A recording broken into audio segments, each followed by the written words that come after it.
Hi, welcome to my craft room. I've cased this card from a very talented lady, Tricia Copeland. I really am partial to mazes, and this set has two mazes on it, and I'm going to go with the traditional one. And we are using, for our base of our card, we're using the soft suede, and that measures 10.5 by 5 1/4.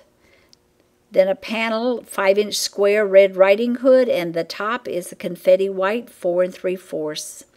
Here I have the measurements written out for this block of cheese.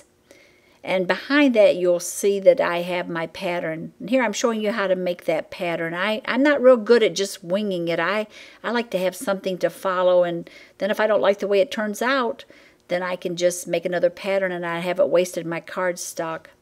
Where that's rounded, I've gone up just a little bit higher. Now I'm going to join those lines together.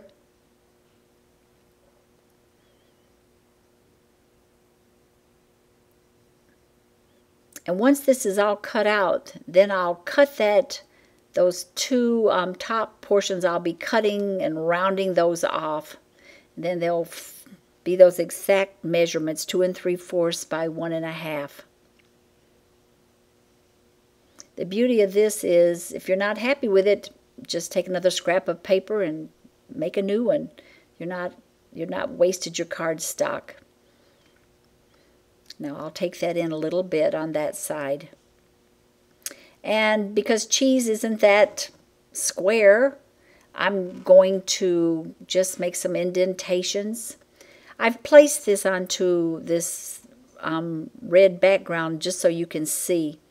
Now just go around and make some circles in it. Kind of figure out what you want your block of cheese to look like.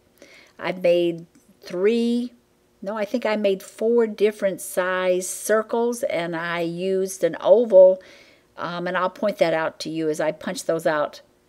But you have to punch those out because this is going to be your pattern, so you'll have that to follow your circles and know exactly where you want to use your punches.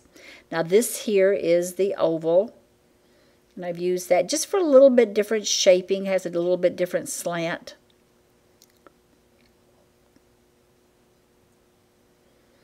Okay, so you can see I've got that all drawn out now, and now the punching begins. Save those circles, you can use those for another project.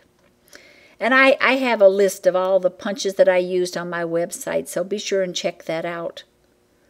I'll have that at the end of this video. And save those punch outs. We're going to use some of them for the inside. And voila, it's all done. Now I'm erasing my pencil marks before I start sponging.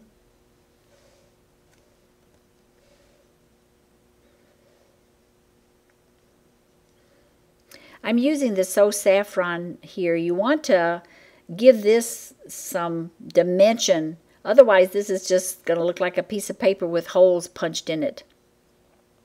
Some areas I've made a lot darker than others. Right where those little circles, I've really put a lot of ink into those. Makes it look more real. That's what you're going for. What do you think, girls? And I've glued this onto that confetti white front panel. And I'm using the Riding Hood red ink. Now, you want to ink that up really well because those lines are thick. You're going to notice I put a lot of pressure when I'm putting that down because you don't want any spots to be missed or some spots to be lighter than others. Using the So Saffron ink for my cheese. And that goes right in that center. And I use the 2.5-inch circle punch to punch this out. And if you don't have it, when you order this set, you definitely want to get that punch. Because this is going to replace the backing on that maze. And so you need it to be nice and round. This is for my banner. This is just a scrap of 5/8 by 5 inches. And I folded it over and glued it together. I like my banners to have a little bit of strength to them so they'll stand out. By folding that over and gluing it, you get that. Don't you love that verse? You're amazing. Now cut your V. And I like to use my bone folder to shape it. The Stamp-A-Majig is one of my favorite tools to use. It's so great because everything is always precisely in the spot that you want it. When you finish using that imaging sheet, make sure you clean that off, especially with a dark color. This is the basic gray ink, and that can stain that if you leave it on overnight. Believe me, I've done it, and you got to put some manpower to get that cleaned off.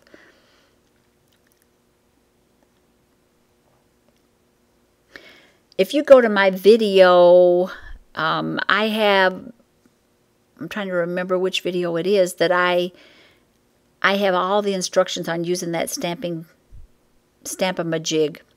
Now I want you to see just how simple this is to work with. You just remove that back off, and then the maze that you just stamped out, they'll go under those little prongs, plastic prongs. It's really easy to do. I found it to be the simplest if you keep that on the table and not lift it up. You don't want to lose those two little balls that are in there. And I folded, for that last prong, I folded that cardstock. I kind of bent it up, and it went together very, very easily, no problem. My fear of holding it in my hand is I was afraid I might lose it. Lose one of those little balls. And this maze really works. Can you see, girls? I had to re-stamp my verse. Remember, there's two sides to that cardstock, so if one side doesn't work, you've got a second chance.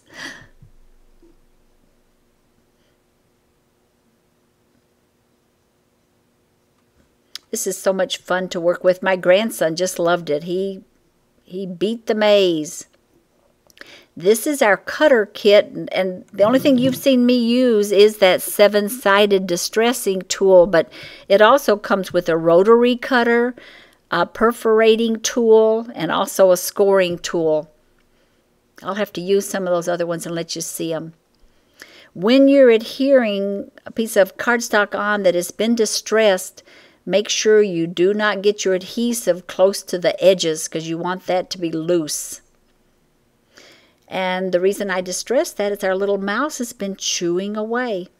Did you know that the multi-purpose glue has 2 ends to it? I was so shocked when one of my students didn't even know about that. When you're using a large area like this, it's kind of nice to have that broad tip.